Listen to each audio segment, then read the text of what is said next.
everybody. This is Mary Beth with Day One Life Coaching, and I am here with Patrick McGilvray. Patrick is the host at Running Lean Podcast, and he is also a master life and success coach at Running Lean Coaching. Hi, Patrick. Hey, How are you doing today? I'm amazing. How are you doing, Mary Beth? I'm great. First, I wanted to say thank you so much for giving me the opportunity to talk to you on your 15-year anniversary of sobriety. Yeah, thanks. It's been an amazing 15 years, and we'll talk a little bit more about that in a minute here. But yeah, for Okay, sure. sure. Congratulations. And basically, how did we meet? Let's give the audience a little. I was trying to remember, how did we meet? Was it Facebook? Yeah, we met through Facebook. So I saw that you were a life coach, and I was like, oh, that just sort of like, I don't see a lot of people that have that, as like part of their description. And so I'm always intrigued. And so I started asking you questions. I think we met for coffee or something, and we've just been friends ever since then. Absolutely. Yeah, I remember meeting you for coffee. That was fun. So, and everyone, this is TJ. He's obviously visiting us for the interview today. My cat. And so anyway, Patrick, I wanted to talk to you a little bit about, first of all, where did you want to go first? Did you want to talk about what you do with your podcast? Because everybody, I'm going to put a link to find Patrick's podcast and also his coaching. You're going to send me your coaching link to send too, so people can find you for the Running Lean coaching. Did I say that correctly? Is that what it's called? Yep. Lean? Okay. Awesome. Yep. Perfect. So tell me a little bit about what you do there. Yeah. So I am like you mentioned, I'm a master life and success coach, a running coach, the weight loss coach for runners, host of the Running Lean podcast. And what I do is I help runners to become their healthiest and most badass selves. Because I think we all have this like inner badass that we just don't know how to bring it out. And we want to be able to tap into that and sort of express that version of ourselves. And a lot of this has to do with getting healthier, getting stronger, feeling more confident. And those are all the kinds of things that I help runners specifically do, because I found that runners are awesome when it comes to like sticking with a running plan. Like if you're training for a marathon, like runners are so good at being able to get up on a Saturday morning, like today, where it was raining and snowing and cold and windy and sleeting. And I, met up with my running group and I ended up running like 13 miles this morning. So runners are great at doing that kind of stuff. They'll go out there, they'll stick to those hard workouts. But when it's like, hey, I want to lose some weight, I want to feel better, I want to get healthier. And I make a suggestion like, well, you probably should stop eating all those cookies. And they're just like, I just can't do it. It's too hard, And so one of the things that I help people do, and specifically runners, is to get their lives more in alignment, So it's like aligning your physical health, your relationship with food, your relationship with yourself, with diet, with exercise, and become that healthiest version of yourself, And for a lot of runners, they think running is the answer. It's just, I'm a runner, so I can just eat whatever I want.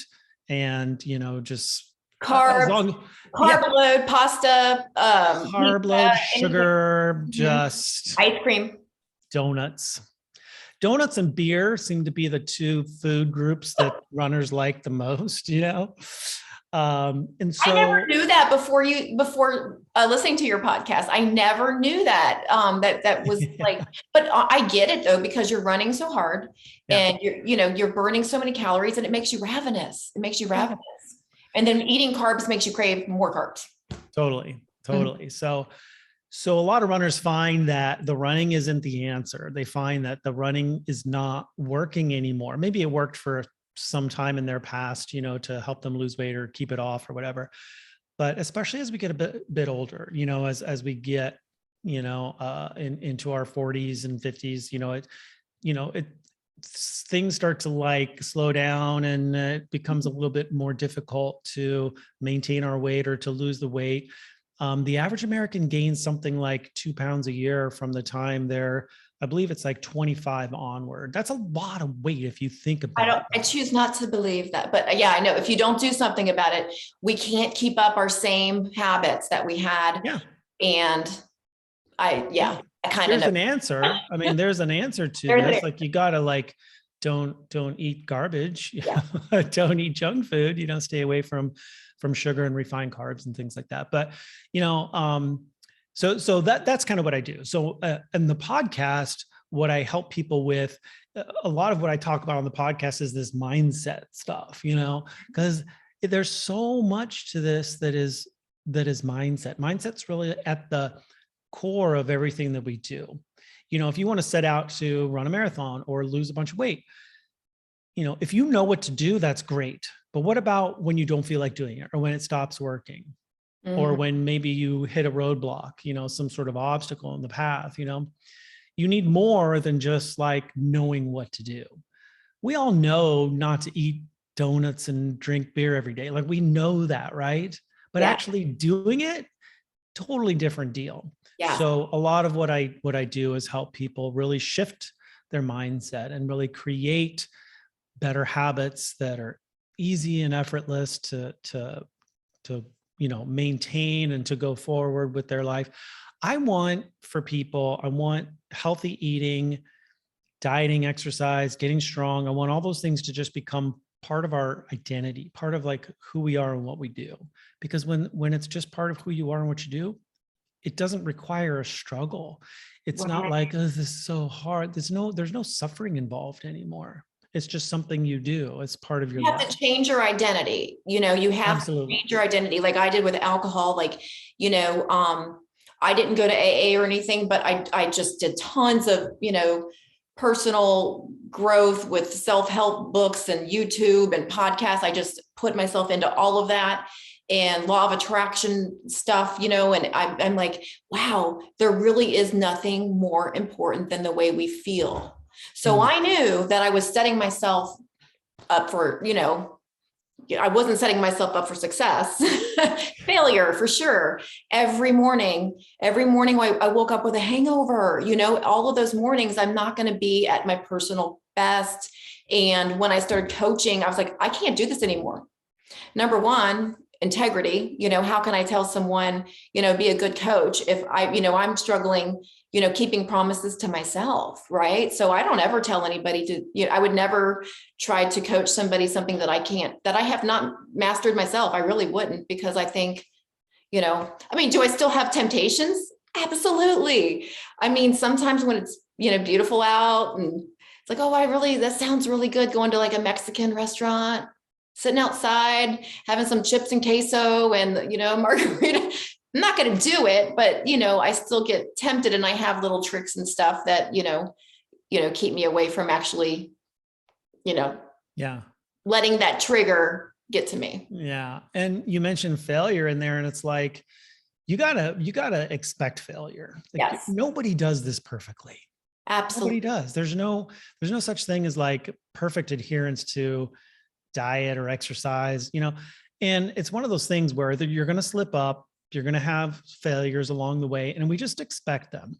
And when you expect them and you understand that actually in order to accomplish something big like this, it requires failure. It's got to be part of the process. Like that's how we learn. That's how we learn what works and what doesn't work, especially when it comes to food, because sometimes we just don't know what works for us. And I work with a lot of people, and I always tell people, there's not a one size fits all deal here. It's like the diet that works for this person over here is not necessarily going to work for you. Maybe this person, feels great, they lost weight and everything, and they're doing like, some kind of a plant-based diet or whatever.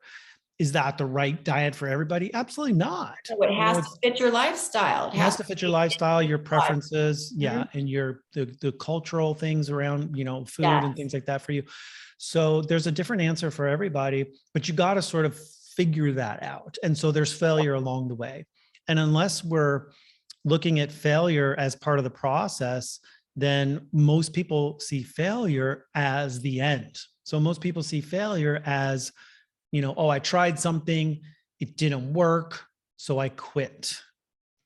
And I always like this example of, think about this. Think about a a commercial airline pilot, right? They're flying from LA to New York.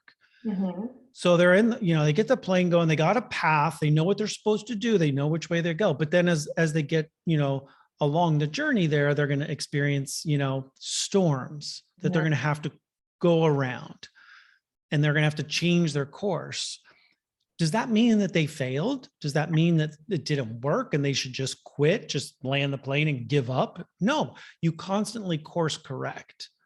Absolutely. That's You a got to great get, example. you're going to experience these kinds of obstacles along the way, and you just course correct and you keep going. And eventually you'll get to your destination. Now, it may take a little bit longer.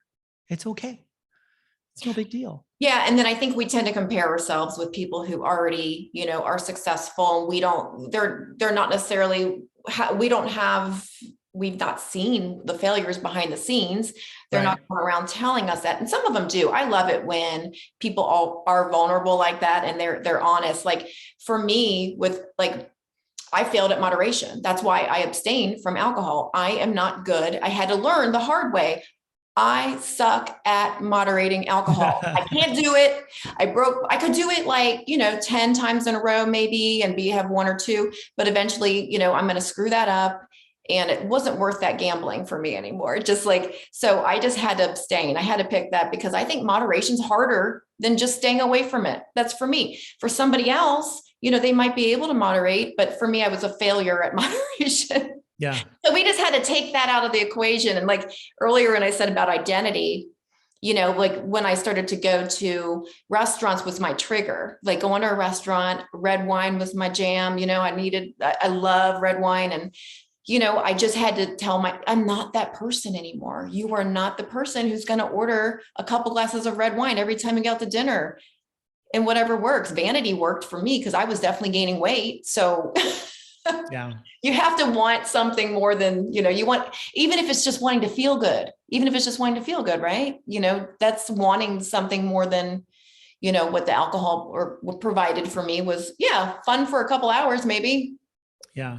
Whole day of misery. Yeah. Or several days or weeks. Yeah. As you get older, right? It lasts longer, hangovers. Yeah. So my experience is similar. So I'll just give you a little bit of my story. I started drinking back in whatever high school, and immediately, so I was kind of a weird kid and like very uncomfortable, and just like I'm a very emotional person. Like I feel my feelings very deeply, and so things like fear would feel very intense for me. And, when you're a kid in high school and in my junior year of high school, we had moved to a different town and I had to go to a different school, and I had to start over with like making friends, and everybody thought I was the weirdo because I kind of was. I was from LA and I was living in awkward. I was just like, not comfortable in my own skin. And so alcohol was one of those things that like the first time I drank, I was like, oh, this just makes all that go away, right. And I don't have to feel those feelings anymore. I can just numb out, and just not have to deal with all that. So it really was a way of like coping for me, with those awkward sort of teenage years or whatever. But then as I, progressed through my life, it just became a habit. It became a daily habit. It became the way that I just dealt with everything in my life. Right. And I didn't want to feel anything. And so I just like numbed out using alcohol for decades. You know? And it got worse, there was I did all kinds of stupid stuff, and, just, it ended up costing me my marriage. My wife left me. We had 2 little kids at the time. And it was because of my drinking. I was a hot mess at the time, and I would love to say that was my wake up call, but it wasn't. Like I went a few more years with drinking, because when I got divorced and I was living on my own, I was like, oh, now I can drink like I really want to. I don't have anybody telling me, that I can't, or, watching how many beers I'm drinking or whatever. And so it actually got worse after that point. After your divorce? Yeah. Yep. And I was just in misery. I was at this place where I didn't want to drink, but I didn't want to quit either. Right. Like I was in this place where I was like, I couldn't stop, but I couldn't keep going the way I was going either. That was a terrible place to be in, because I was like in some sort of weird purgatory, you know, and I was like, I got to fix this problem. And it just, you know, and I was one of these people that would drink to excess pretty much every day. Yeah. And I just remember waking up one Monday morning.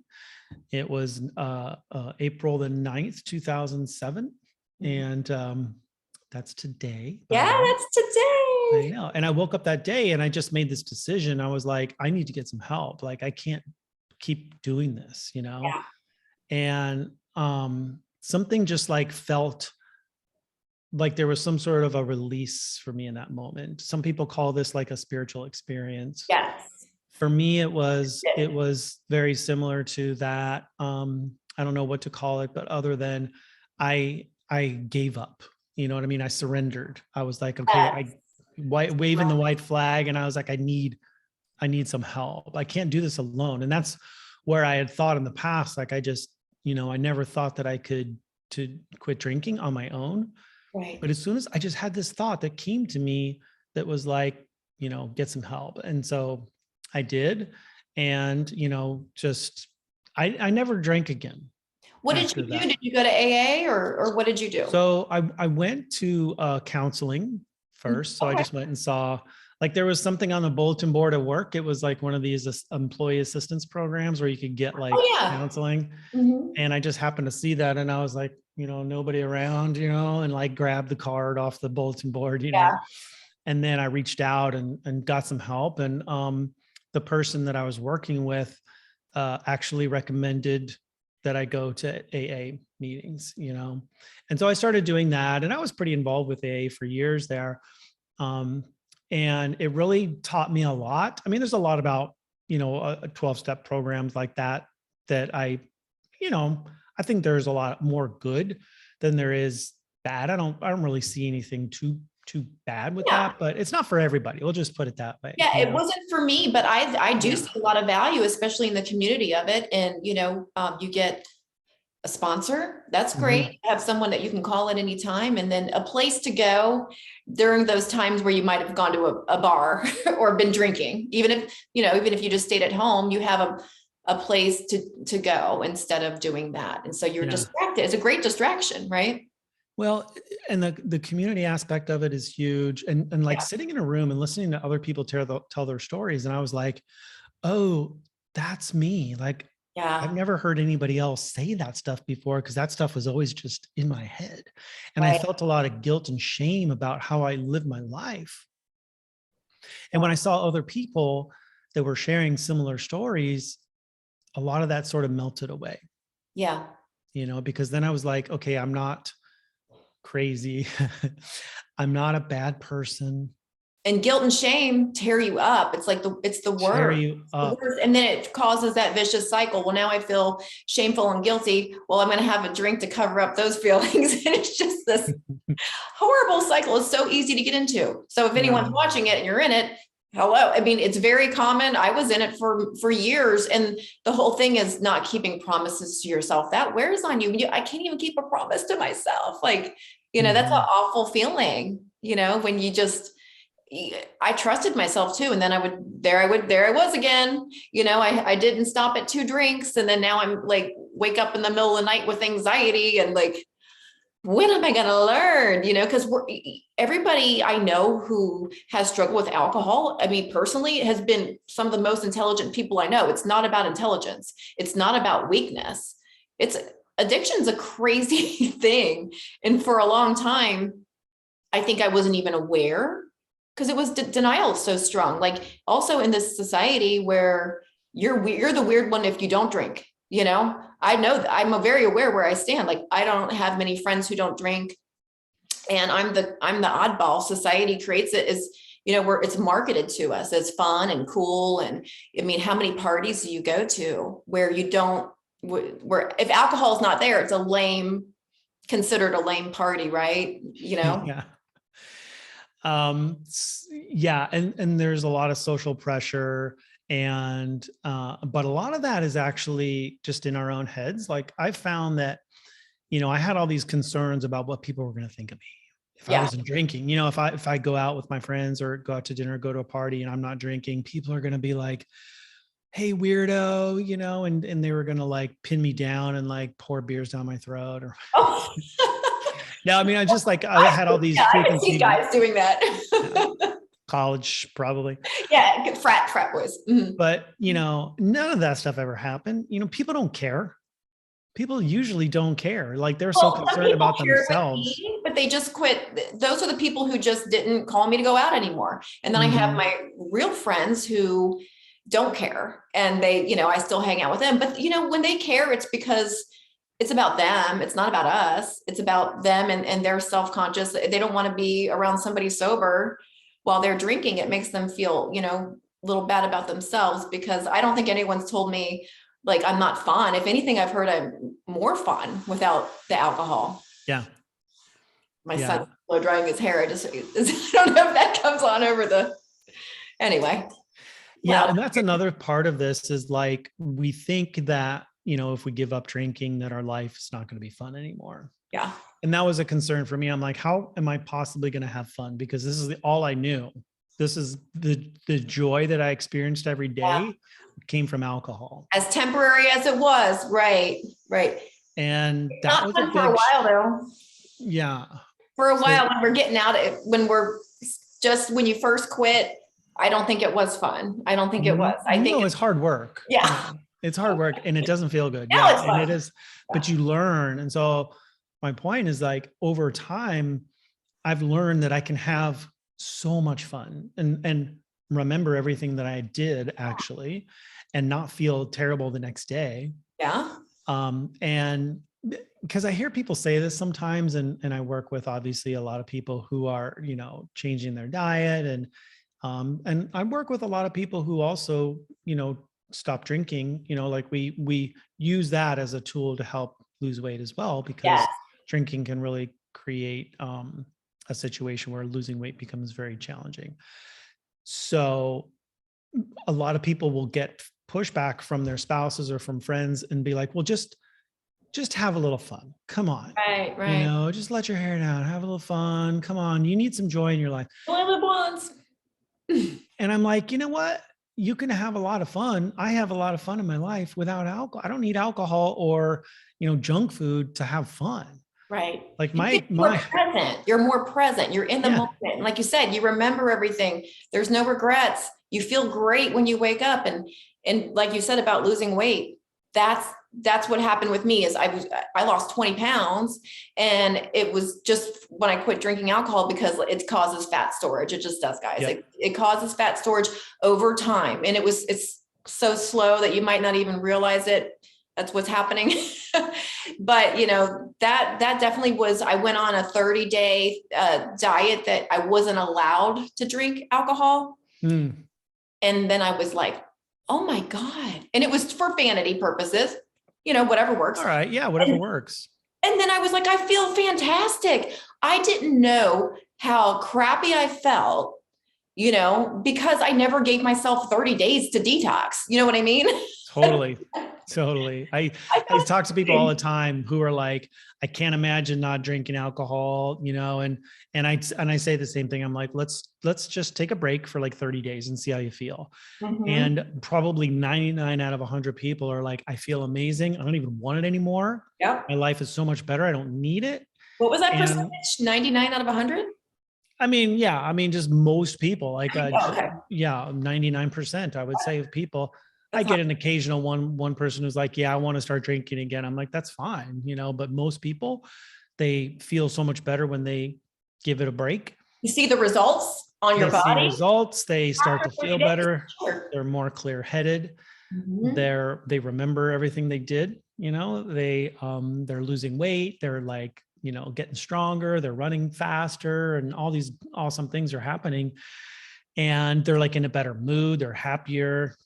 And all of this is just because we're like getting your hormones in line and like getting your body working the way it was intended to work. And all balance. Alcohol is poison. It's poison for your body. It really is. I mean, ethanol is the alcohol that is like absolutely poison. It's toxic for our bodies. It will kill you in high enough dosage. Obviously the dosage matters, you know?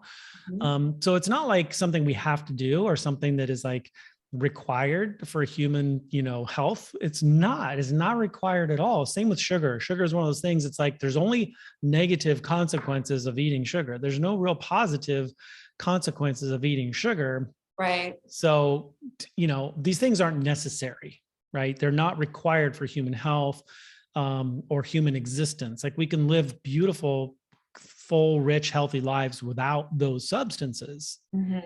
So we just got to get our mindset around the fact that, you know, maybe it's worth looking at, you know, cutting back on some of that 30 stuff. days, like you said, 30 days, you guys. 30 days, how you feel? And yeah, it would be like, even if you end up going back to it, that seed is planted now, you know, maybe it's going to be like me. It was an apple tree that grows really slowly. But you know, cause I didn't quit right away, but I was like, man, I feel good. But then I never got that out of my head. I was like, man, I want to feel like that again. Why am I doing this? You know what I mean? And it was in you know, once you know, you can't unknow something. Yep. It was like that. And you talked about anxiety and when you were, you know, a teenager or whatever, and that is why most people start. And I think it does help so much with anxiety and so that social lubrication factor, but in the long run, it becomes the cause of anxiety. You know, I posted something and I don't know who said this quote, but it says alcohol is like pouring gasoline on anxiety. Like, yeah, back in the day when we first started, it's a progressive thing where the same thing that helped anxiety is the cause of it. It imbalances you so negatively with, like you said, hormones and then the fat storage thing. Because like you said, that's why it's really hard to lose weight, what it does to your body. If you're drinking while you're eating food, you know, you're not metabolizing the same way. And when I was reading about that, I was like, oh man, I mean, whatever works. You know, I wanted to lose weight so bad, it was worth trying that for me. Yeah. My clothes weren't fitting. And something interesting. Yeah. Something interesting. So like, I still have anxiety, you know, and I still wake up every day and I feel a little anxious, you know, and so I don't sleep well some nights, you know, and that's part of who I am, you know, and I've done a lot to kind of work through that. But at the end of the day, I just have to accept that this is kind of part of my personality and part of my DNA or whatever you want to call it. And I've learned how to manage it and how to deal with that without having to use some sort of external substance. You don't take anything. You don't take, you know, Xanax or Diazepam. I'm trying to remember some anti-anxiety. I used to be on anti-anxiety stuff and it was awful withdrawal when I quit taking it. I was on that stuff too. And it was terrible. It was terrible. First of all, you just don't feel anything. Yeah. It like really dampens all of your emotions. I just felt like I was a zombie on that stuff. But then when I went off of it, were you drinking alcohol while you were taking the anti-anxiety medicine? I was, and you're not supposed to. I think I was. Yeah. Yeah. And then when I quit taking it, honestly, like it was the worst withdrawals I ever had. And I didn't even feel like it was doing anything to my brain. But then when you stop taking it, you realize exactly how much it was affecting your brain. And I was like, how am I ever going to live again? Benzos, getting off of benzos is a horrible, it was easier to get off of alcohol for me, but yeah, it's just a side note. So today, like I can deal with my anxiety and it's just sort of part of who I am. And like, I use this analogy of like, it can come along in the car with me. It's in the passenger seat though. It's not driving anymore. You know, so I'm still in charge. I'm driving. I'm doing what I need to do. I'm living my life. I'm getting things done. I'm, you know, staying active. I'm not, you know, crawling into a hole and just like, you know, in the fetal position, you know, because I have this anxiety. It kind of comes along with me, you know, but it's over there. And I'm like, all right, anxiety, let's go. We got work to do today, you know? That's a great analogy. I like that. Yeah, I feel like my anxiety is better without alcohol. Like most of in my sleep as well. Like I thought I had a sleeping disorder, and alcohol was causing the sleeping disorder because of when it wore off, I was feeling all those stimulants that your body creates to counteract the depressant of alcohol. So I was just like, man, like now I just go to sleep at the same time every night and I wake up at the same time. And that's helpful as well. Being consistent. Guess who was never consistent when I was drinking alcohol? I would have a different bedtime every night, a different, wake up, like anything goes. And what's that circadian rhythm? Yeah. Gets all jacked up. Yeah. I was all jacked up. Exactly. So what's your like number one, like what would you, to someone who's sober curious, right? And like watching us right now, what would be your number one suggestion? Would it be like to try it for 30 days? Would it, or maybe even a smaller step than that? Or what would you recommend?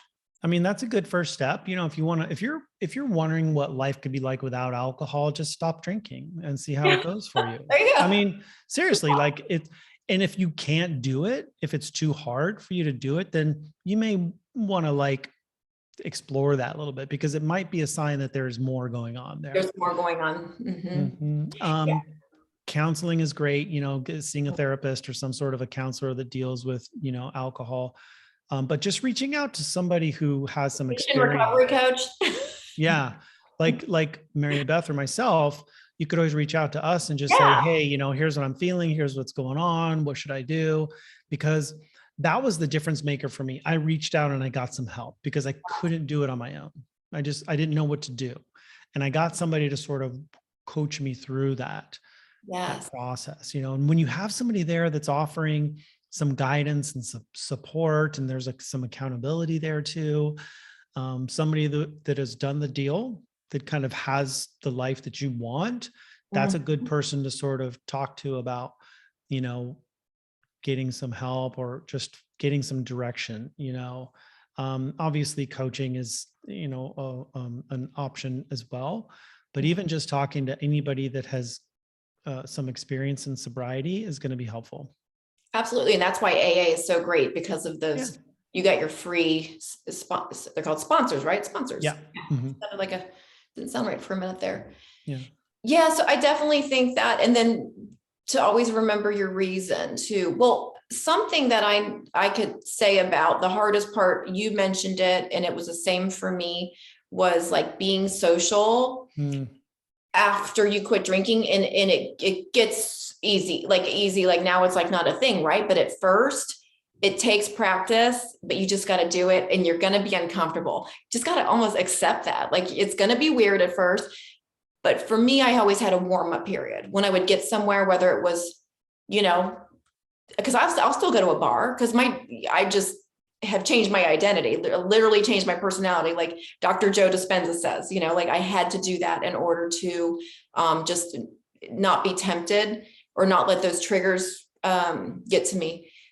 But yeah, so I'd walk in, and I feel like I still, like to this day, will have a little bit of a warm-up period, first 20 minutes maybe, where I feel a little bit, a little like my skin's crawling a little bit. I'm at a bar and I'm, with everyone's drinking, but then it goes away, and you just have to do that over and over, and do it scared and do it uncomfortable, and just accept, that it's okay to feel feelings.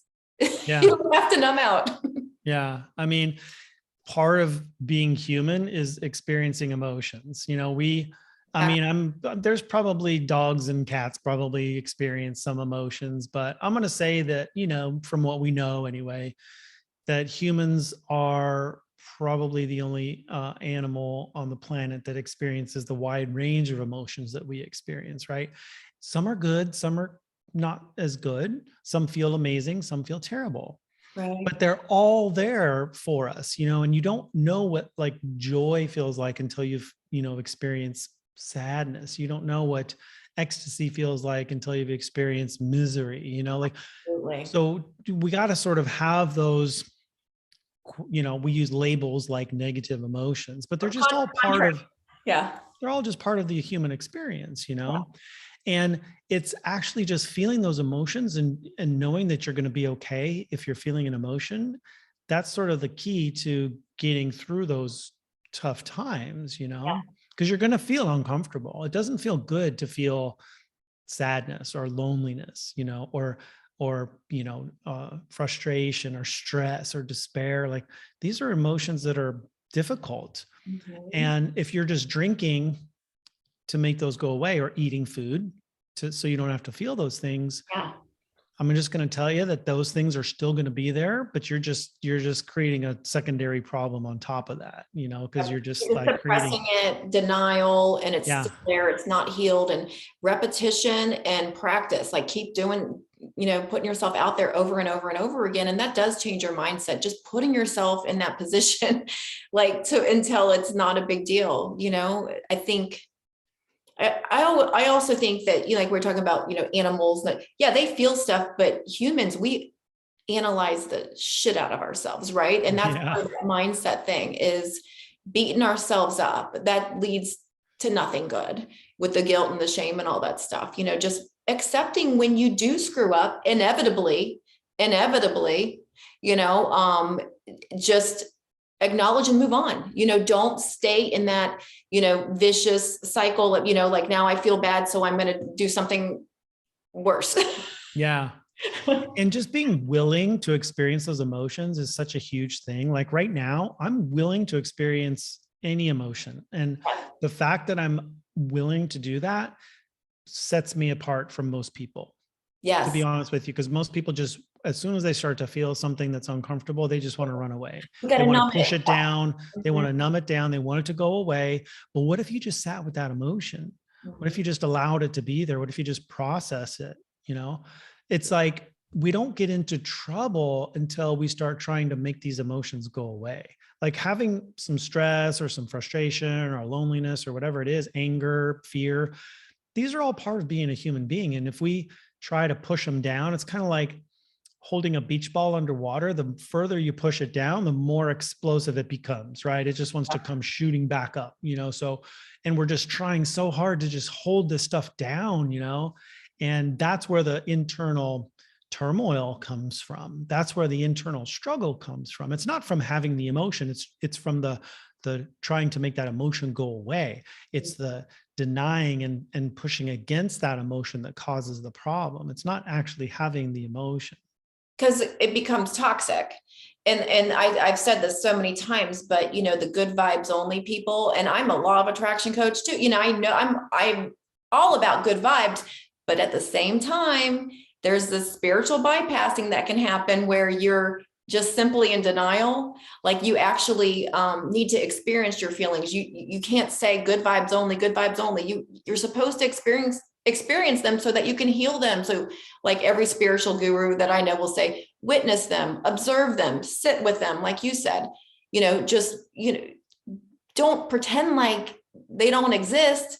And we are spiritual beings having a human experience. We're supposed to feel feelings and not numb them out. When we're numbing them, there's, like you said, they're still there. We're creating a huge problem and underneath the surface. And it's guess what's going to happen is it's going to end up exploding on you in a way that you don't want it to. Yeah, because eventually you got to feel those, you got to deal with those emotions that you're trying to push away, right?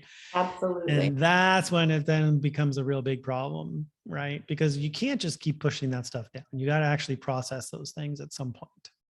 I love it. And then, so regarding your podcast, give people an idea. So when they tune in, because I know a lot of people are going to want to, tune into your podcast, what do you go over? Because I know, because I've listened to it, but I want you to say it in your own words. So I cover a variety of topics around weight loss and running. Specifically, I am the weight loss coach for runners, right? So this is kind of the focus of most of what I talk about. But the angle and really the most important part of all this work is really the mindset piece, So I talk a lot about different mindset principles, right? Like the last podcast I just did that came out yesterday was all about why you trying to use willpower doesn't really work. So we try to use willpower to like not eat the chocolate chip cookies that are sitting on the counter, you know, Gotta and be discipline, right? Discipline. well, I mean, the What do you willpower, willpower? the willpower is okay. It's a, you know, but it's not always going to be there for you. Right. So we got to go deeper and kind of look at some of the things that are driving that, like what's actually driving your feelings, what's driving your behavior, what's driving that, you know, willpower. So Yeah. we go a little bit deeper with that, but, so just a variety of topics around that, you know, and then my, coaching group, I have a group coaching program that, you know, includes one-on-one coaching with me as well. Mhm. And like for each month, we kind of pick a different topic to kind of do a deep dive in the coaching program. And for That the month of, online, yeah, it's all over Zoom. And no so matter this, where anybody is, they can. yeah. We Okay. got people all over the country and even from other countries, you know, that are in the program. And so for the month of April, we're talking about the art and science of habit change. So we're talking all about like, you know, really, you know, from a scientific standpoint, what drives habit change? How do we, you know, replace old habits with good ones and then make them part of who we are, you know, and make them easy and effortless to do, because anything that's easy and effortless is something you're going to do much more. It's just going to be part of like your daily routine, you know, kind of like brushing your teeth, right? You brush your teeth every day. I hope you do, anyway, Mary Beth. I imagine you do. Most days. Most days. Yeah, that's cool. So something like that is just part of your daily routine. You don't have to like struggle against it. You know, it's not, it doesn't require willpower, you know, to like brush your teeth. You just do it because it's part of who you are. So I want healthy eating to feel that way. I want, you know, taking care of your body to feel that way. The dessert's the exception. It's not it's not like Mhm. after every meal, I need something sweet. Yeah. And, you know, this isn't about deprivation or about telling people what they can and can't eat. You know, it's more about like changing your relationship with food, you know, and it's about like, listen, is this food that you're about to eat, is this serving you? Is this doing what you want it to do for yourself? Or is it like moving you further away from your goals? Is it in alignment with what you want for yourself, or is it not? Yeah. You know, is eating this food creating traction for you, or is it distraction? Is it like moving you further away from what you want? And so we're kind of taking a deep dive into this whole topic in April, which is super fun. And it's a good group. Can people join in the middle of a month, or do you start? Okay. Yeah, people can join anytime. And so I had a group program, which was separate from my one-on-one coaching. And I've just recently decided that the people that do the best, the people that get the best results, are the people who do both of those things. Mhm. And so I've kind of merged them into one program. So it's called the Running Lean Coaching Project. And the project is you. And we just, you know, you're immersed in this world of, you know, healthy eating and strength training and working out and the mindset and changing habits and all this stuff. And so we get a lot of support. You get a lot of encouragement, inspiration, motivation, and accountability is such a big piece of that. And you get the guidance of somebody, you know, like me. I've worked with hundreds of runners to help them, you know, lose weight and feel better. And so, you know, I consider myself kind of an expert on this topic. And I really don't know of anybody else that is doing what I'm doing. Like, I don't either. Think about it. Is there, and I even mentioned this in one of my podcasts. I'm like, really, a weight loss coach for runners? Like, is that a thing? You know? And yeah, it's a thing. But why is it? Yeah. And now you got to talk about losing your 50 pounds, because it's a thing for a reason. Yeah. Well, for me, yeah. So I was pretty overweight back in my 30s, you know, when I was drinking and stuff, and lost a bunch of weight. And then as I became, you know, a marathon runner, and you know, I was running ultra marathons and Ironmans and things like that, I was like in great shape and but I was eating like an all sugar diet, basically, you know. And it was the typical runner's diet. You got a carb load before you run and eat all those sugary gels and goos and stuff during the runs and fuel up after you run with more carbs and stuff. And I gained like 40 pounds in the course of just a few years, and I was like, this doesn't make any sense, because I'm running a ton. And so I was like, I better just run more. I was tracking my calories and burning more calories than I was eating, and I was still like gaining weight. And I Say was that like, again. So you were tracking and you were still burning more calories than you were taking in, and you were still gaining weight. yep. That's important, and explain why. Because I mean, I know why, but explain why that is, because that's going to be like, that's the opposite of everything I've been taught. Calories in versus calories out. Yeah. There's a lot of information around this, and I've heard so many experts say that, yeah, calories, if you just restrict your calories, you can lose weight. But listen, it's more complicated than that. And the type of fuel that you put in your body matters. And if you're eating a bunch of sugar and drinking alcohol and eating refined carbohydrates, then, and you mentioned this earlier, it puts your body into that fat storage mode, right? Because it increases your blood sugar, which increases the insulin levels. Yeah. And insulin will drive fat into fat cells. And so as long as you keep your insulin levels super high all the time, you're going to just keep gaining weight, and losing weight is going to be very hard. It doesn't matter if you restrict calories, you'd have to really. And you're going to be pre-diabetic too, and on the bad road in general.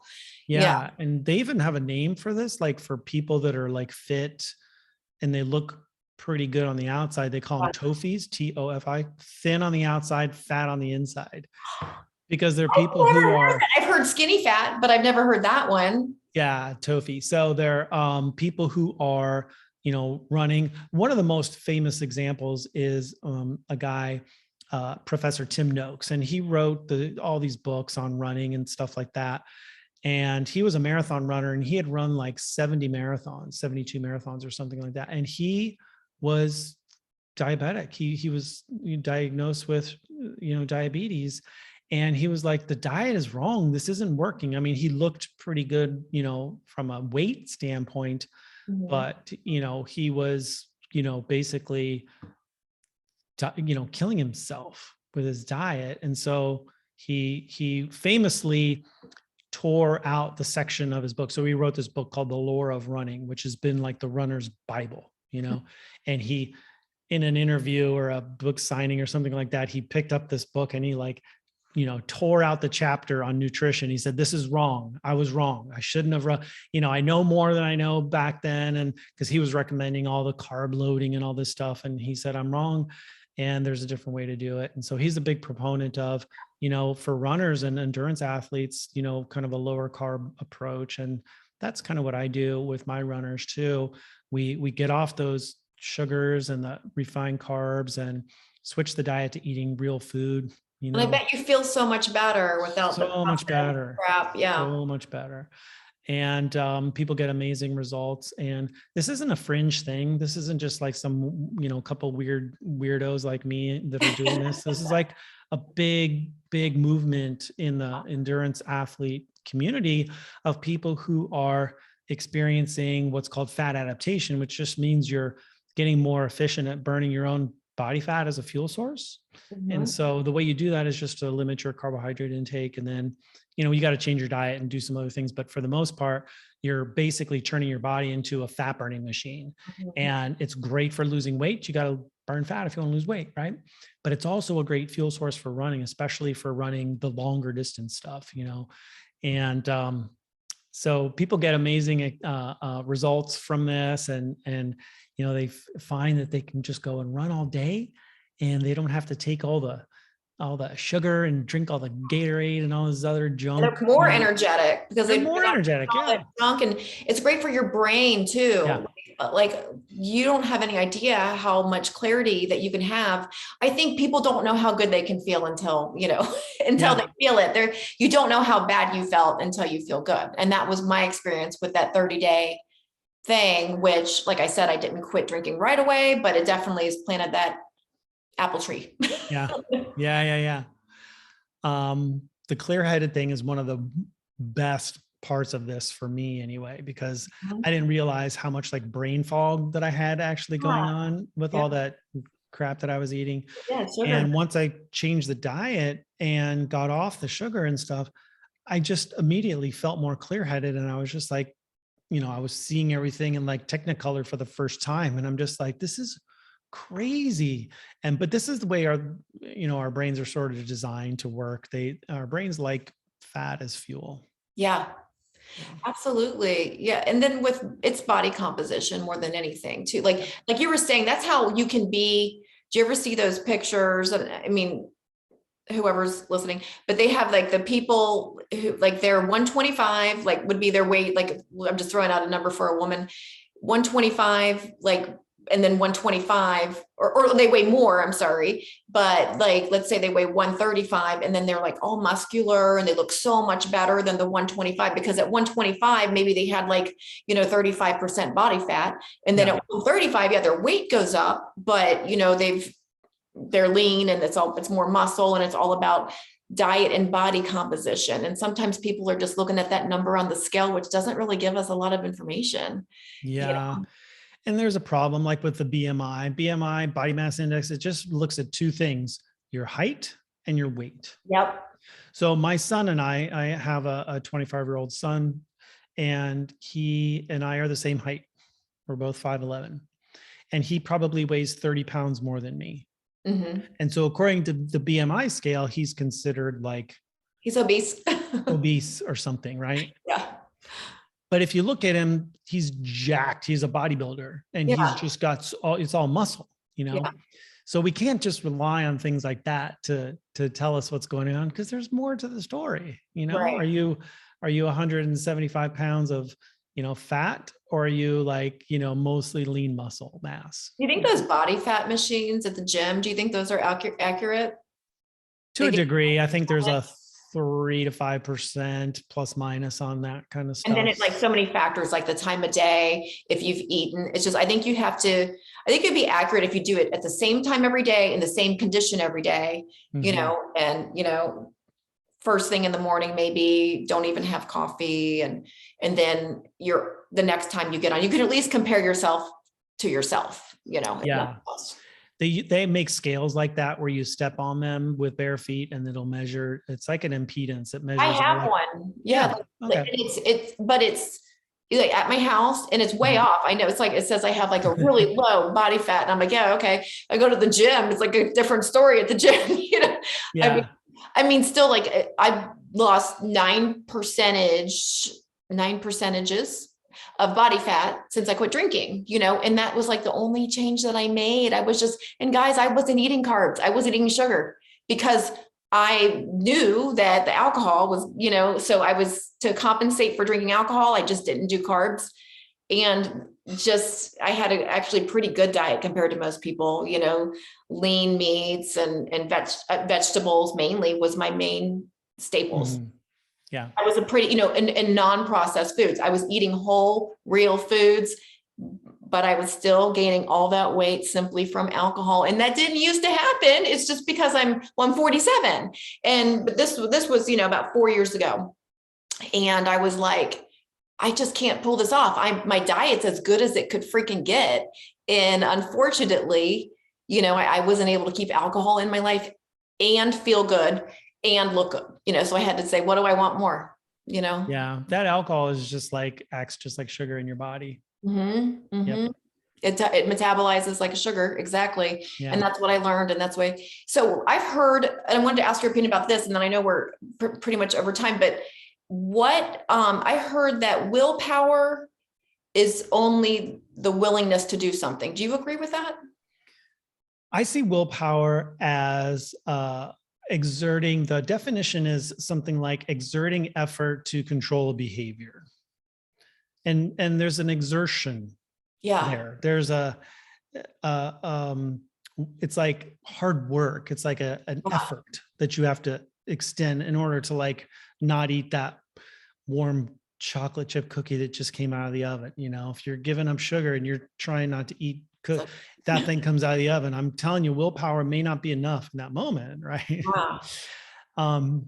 And so willpower is one of those things where it's not really a limited. So I've heard this term before, like, oh, it's a finite resource. It really isn't. Like, you can have lots of willpower, but it's not always going to be there. Right. Think about willpower like an emotion, right? So it's like an emotion that comes and goes. Sometimes you have it, sometimes you don't. Think about an emotion like motivation. Sometimes you're motivated to stick to your plan. Sometimes you're motivated. Oh, we can't rely on motivation. I know that. That's why it's got to be discipline and commitment, because my motivation is definitely not always there. I think for Olympic athletes, they're not always motivated. It's commitment. So what's driving the motivation? What's driving the emotions? What's driving the willpower? And that's the stuff we want to look at. So really, I mean, I talk about it as being mindset. And, your mindset, I mean, that's a big topic, but it's your beliefs, your thoughts, your feelings, it's your discipline, it's your reasons why you do what you do. All of that. There's so much involved with that. But it's kind of like you mentioned earlier, you had to make this shift in your identity if you wanted to become the kind of person who no longer drinks alcohol. Absolutely. If you want to be the kind of person who no longer eats junk food, then that's available to you.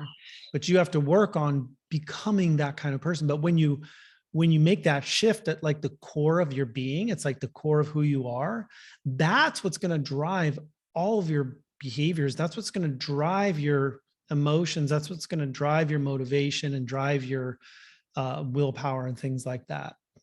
Well, neuroplasticity, right? So like, that's what I, tell like my clients, like, so you really can change your brain. You can. And that's what I was going to ask you about. I'll just ask you instead of talking, that cookie, that warm cookie that just came out of the oven. What do you do? Like, what do you do? Like practically today, if it happened right now, what do you do? If you're tempted and you already told yourself no, like tell me how your brain works. Well, I can tell you in severe honesty that I haven't had sugar in like 2 years. Wow. I will say this, and I have to be honest. You changed your identity for real. It's not who I am. It's just, I just don't do that. I don't eat that stuff. See, I still will have a cookie, but I just do it less often. Like because I feel like I'm a little scared of myself because I have binger, qualities. Yeah. So I don't like, if I deprive myself too much, I'm afraid I'm going to go crazy. Like so I will let myself in moderation have some sugar, but there's a lot of times I'm spend training my brain to not have that cookie. Cause I have a son in the house who he loves, snacks and dessert. So it's not like I have a snack. If it was just me, I wouldn't have any freaking snacks in this house. Nothing. Yeah.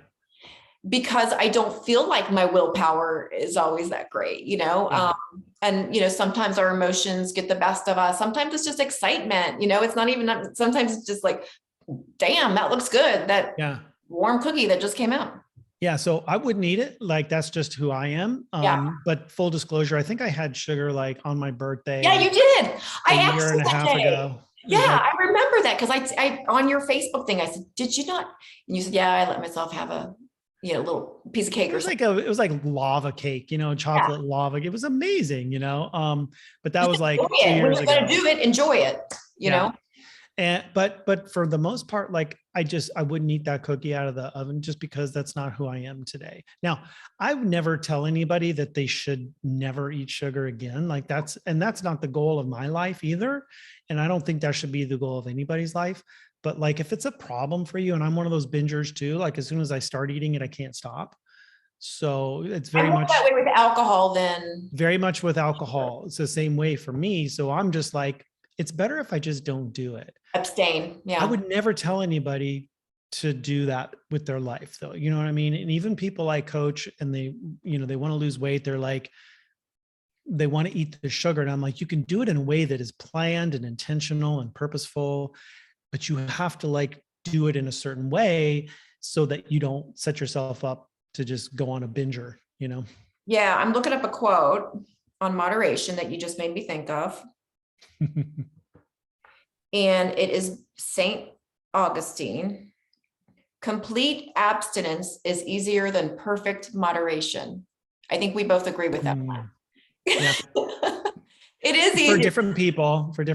I mean, we agree, you and I, but Yeah. for other people, they would go crazy, depriving themselves as much as we probably deprive ourselves more than. Yeah. And so don't deprive yourself. Like if you're one of these people that's like, well, I just need to eat the cookie every now and then eat the cookie every now and then. But do it in a way that is in alignment with your goals. Don't do it in a way that's like you're hiding it and sneaking it and binging on it. And like, you know what I mean? Like there's a way you could do it that's like healthy and so you don't feel that shame and guilt. Yeah. Or I do feel like it opens up a bad window for me when I do go ahead with the cookie. I do feel like then I start making more allowances than, even though I might not do it right then, I opened a fucking window. Yeah, it's a slippery slope, marybeth. Slippery slope. Yeah. So, and then it's kind of, I notice but I'm good at catching myself and reeling myself back in. But it's just like, probably I should just, honestly be more like you, because I have the same binging tendencies. Just don't get started, because it's just becomes this power struggle with, my brain, and it's easier to stay out of it. Yeah, I agree. That's for me. That works for me. And then you train your brain that way by saying no. Each time you say no, you're training your brain that you don't need it. And then each time you say yes, that's the window I was talking about. Yeah, you're rewarding yourself either way. So you're either rewarding a good habit that you want to continue, or you're rewarding a bad habit. Like either thing you do, you're rewarding yourself in one or the other way. So just keep that in mind. Absolutely. Well, I am going to make sure that I put your links underneath this video, and anyone who has any questions for Patrick, please go ahead and comment below. Please share with your friends. Please hit like, share, help us with this algorithm. The social media algorithm is brutal. So please share and like and ask us any questions. Thank you so much for watching. Thanks, Patrick. Thanks Mary Beth. It's been super fun. I just love what you're doing with all this stuff. And I have been watching you for a couple of years now, and I'm super impressed with your attitude. Like you've got an awesome attitude and you're so positive all the time. Yeah. So that's why when I first met you, I was like, this is one of my people. Yeah, for sure. Well, thank you so much. And I will talk to you soon. Yeah. All right.